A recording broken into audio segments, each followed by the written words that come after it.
Hey yo, what's good everyone? Welcome back to my channel. This is Mauro and today we're gonna react again to Geography Now, Iceland. This is so beautiful, so beautiful. I already checked, I don't know when, I think it was like a couple of years back. I already checked some vlogs about Iceland and wow, was that an interesting country? Wow. I see people eating weird stuff, weird food. To me that's disgusting, but I don't know. They say that kind of food that they eat, I don't know, like the deer testicles or the fin of the shark, stuff like that, you know, they make you get stronger to survive with that cold that there is there. It's very nice, you know, but I really can't. I'm too picky with food. I'm too picky with food, unfortunately, and I really don't like seafood as well. So it will be hard for me to survive in that island. But I don't know. It's like a dream of mine to visit it someday because it looks very interesting, you know, for such a small island in the middle of nowhere, in such a cold weather, so interesting. And also the football team in the European Football Cup, they did so well, and they invented that how you call that? I forget. Now everybody's copying that, but they invented that, the Icelandic football fans. But anyway, guys, stop talking right now and let's just check out this video. Guys, as you know, I went to Iceland earlier this year, and in all honesty, if you just want to get a real taste of Iceland better than I could ever provide, check out my friend, this guy, Ásgeir. Subscribe to his channel. He helped me out when I was there, and he knows Iceland. Ásgeir, check out the Ás. Wow, look at that. Bro, all for you. So beautiful. It's time to learn geography now! Hey everyone, I'm your host Barbie. So full disclosure before we start, my pronunciation for Icelandic words is gonna suck so bad in this episode. I do not advise you to play a drinking game for every time I mispronounce something. You will get alcohol poisoning and you might die. I repeat, you could die watching this.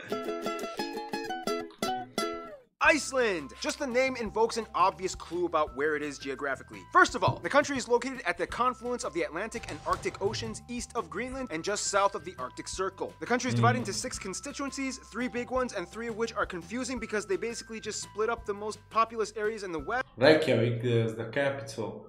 That's all I know. Reykjavik is the capital and the northernmost capital in the world, which is split into 2 constituencies, north and south, whereas the southwest constituency is divided into 4 non-contiguous exclaves, but they still act as 1 constituency, not 4. So it's 6 small separate entities that act as 3 constituencies. Get it? No. Great! This was done to help with the imbalance of the sparsely populated outer regions with voting, since about 1/3 of the entire country is located in the Reykjavik metropolitan area. Nonetheless, most of the country still refers to areas being located in the traditional 8 region zones, which are divided like this. The country has many domestic airports, but the one large-scale international airport is Keflavik International, and the next 2 busiest ones are Reykjavik and Akureyri. Reykjavik and Akureyri are domestic airports except for seasonal service to Greenland internationally. Iceland's domain is mostly encompassed around the main island, however they do own some smaller islands and archipelagos off their coasts, the most populated ones being Heimaey, Hrísey, and Grímsey, and some in the south, like the newest island that just popped up in the 60s, Surtsey, which is off limits to anyone except permitted scientists who study it. Otherwise, Iceland may be rugged, but the islanders sure have paved a way for you to see it all. The Ring Road. This guide takes you all around the entire country, and depending on how much time you want to stop and see the sights, it could take you anywhere between 4-ish to 7 days to complete. Hey Brandon, you went on the Ring Road, right? Yeah! How long did it take you? About 9 days. Okay, maybe my facts were wrong. Otherwise, some top notable man-made sites and landmarks might include the National Gallery, the Viking World Museum, the stone carvings of Paul Guðmundsson, the US Navy D3 plane wreckage site, the Viking Village, the Sea Monster Museum, pretty much all of Akureyri, the Whale Museum, so the Design beautiful. Center. All over the countryside, you can find turf houses with grass on their roofs, the country's iconic landmark and beautifully constructed icicle-shaped church, Now, as interesting as those man-made sites and landmarks may be, they pale in comparison to what the actual land has to offer. Let's jump into the fire and ice. Alright, let me just put it this way. Iceland doesn't need an amusement park or roller coasters because the entire island is just like a wonderland in itself. First of all, Iceland is the 18th largest island in the world and the second largest in all of Europe. The entire country lies transected on the mid-Atlantic range, which divides the North American tectonic plate with the Eurasian plate, splitting open about 2 centimeters every year. You can even see the divide for yourself with your own eyes. Nearby Reykjavik at Pimsleur, with the largest natural lake, So which is the biggest island of Europe? Is that Gran Canaria of Canary Islands? Let me know down in the comments. I think it's that one. It was huge when I went there for vacation. The land splits open and you can literally walk from Eurasia to North America. Underneath the waters, you can get even closer to the divide at the Silfra, that was easy, known as the clearest water diving spot in the world, where visibility can go up to 100 meters. Over 80% of the country is mountainous, with the tallest point, Kvandalshnúkur. 11% of the country is covered with 6 main glaciers, the largest one in the southeast, Vatnajökull, and the smallest one, which just erupted in 2010, Eyjafjallajökull. With hundreds of volcanoes and about 30 of them are consistently active, as the longest river, the Þjórsá, meanders through the deep central Hofsjökull glacier to the ocean. So basically, the entire island is geothermal. Everywhere you go, chances are you can probably find a natural hot spring hidden somewhere in the remote wilderness. Not only that, but Iceland also harbors and capitalizes off of this unique, valuable resource as much as possible. When the first Vikings came in, they were like, wow, it is cold in here. I mean, I knew Norway was chilly, but dang! is there anything here we can use to not, like, freeze to death?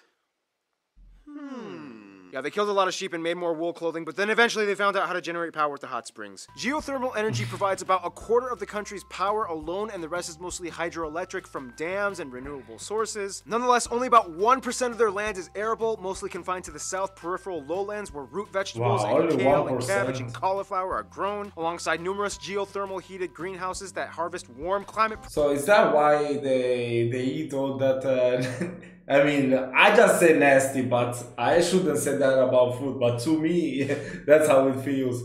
Let me know down in the comments. So if they have to import everything, it's not that easy, probably. I mean, nowadays it is, but before it must have been pretty difficult. Produce like tomatoes, cucumbers, and yes, even bananas, making Iceland the northernmost banana-producing country in the world. Of course, the country also hosts a unique variety of Arctic wildlife like puffins, foxes, seals, narwhals, and the national animals, the griffalcon, and the famous, highly accredited Icelandic horses. By the way, yes, it's true, Iceland is the only country with no mosquitoes. However, they do have 2 species of midges.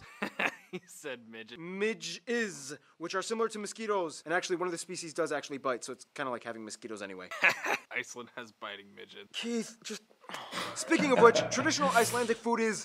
Let's just say even my Icelandic friend said this. This is so disgusting. Listen to That's what I was saying. That's what I was saying. That's the thing I remember the most from Iceland.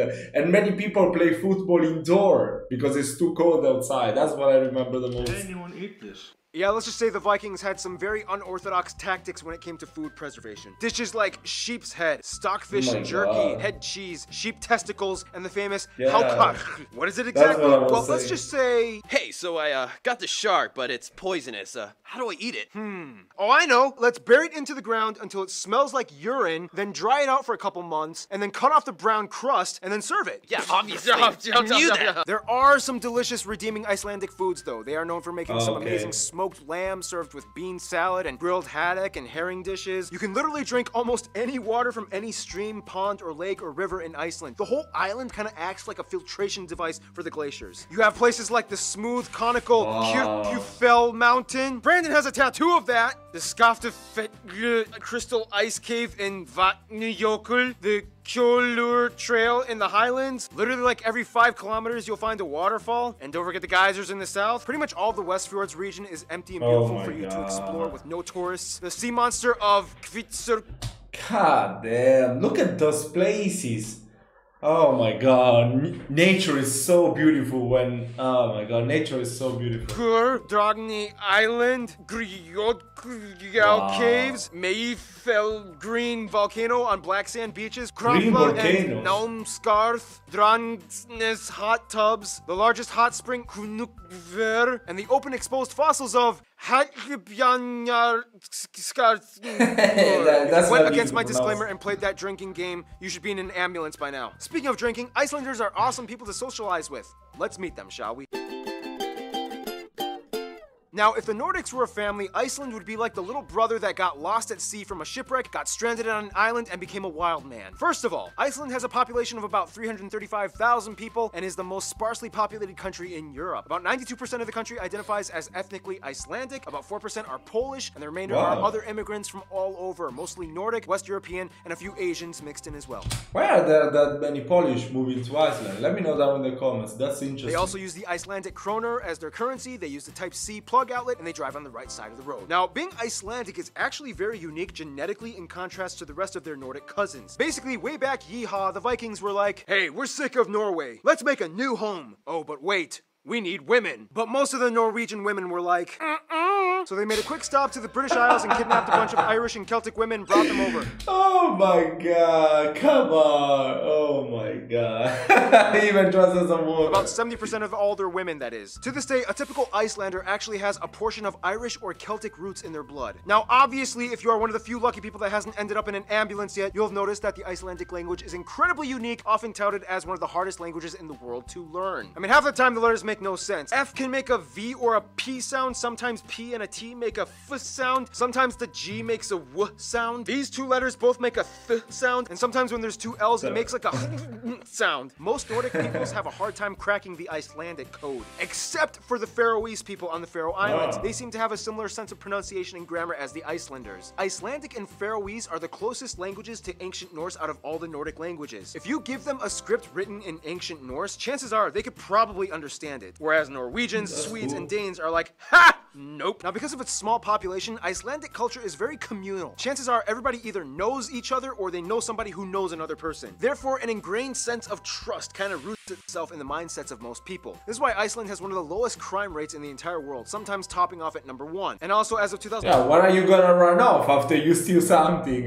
Who you gonna sell it to?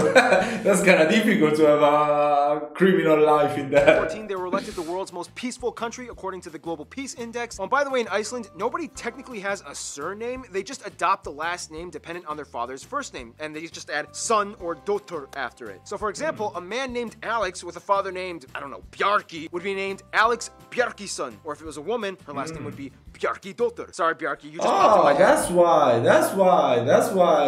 That's why all the football players, they have similar names like this. You rock, man! Hope you're doing well. Icelanders are thrill seekers. They live in an extreme landscape, so they make the best of it, and they will ski, paraglide, rappel, skate, dive, jump, and experience anything that gives them adrenaline. Some of the top notable Icelandic people might include founders of Iceland, Ingólfur Arnarsson and his wife Hedvig and brother Thorleif Eriksson, the first president Svein Björnsson, musicians Sigur Rós of Monsters and Men, Emiliana Torrini, Moom, Gus Gus, of course the most famous resident Björk, Oscar-nominated director Friðrik Thor Friðriksson, Hallþór Laxness, handball superstar Olafur Stephenson, Magnus Örnskjöld, Fionn Paul, and of course everyone's favorite strongman Hafþór or Thor the Mountain, Julius Björnsson. Now, as small as Iceland is, they've made a huge impact in the world's media outlets. Somewhere in the late 90s and early 2000s, word spread fast, and to this day, tourism is almost getting out of hand as they get over 3 times their own population in tourism every year. Hotels need to be built, staff need to be hired, and diplomacy is key in operating the whole deal. Which brings us to...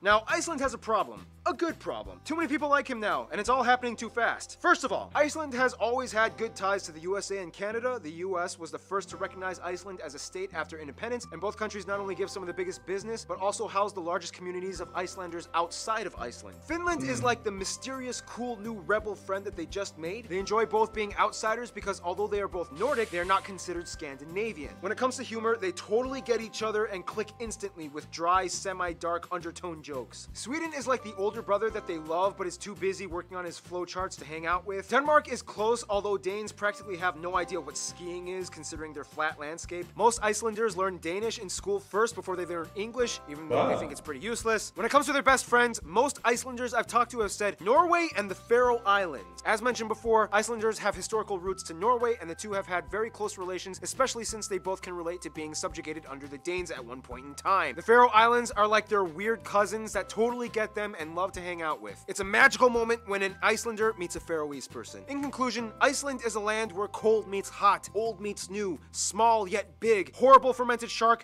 meets your dinner plate. I hope you're still alive and if you are, stay tuned because the big guy, India, is coming up next. Yeah, I already did India, so go to check it out. But anyway, oh my god, this is so amazing. This is so amazing. That's so cool. That's so cool because I don't think there are many vlogs you can find on Iceland. It's not that easy to find good information like this one.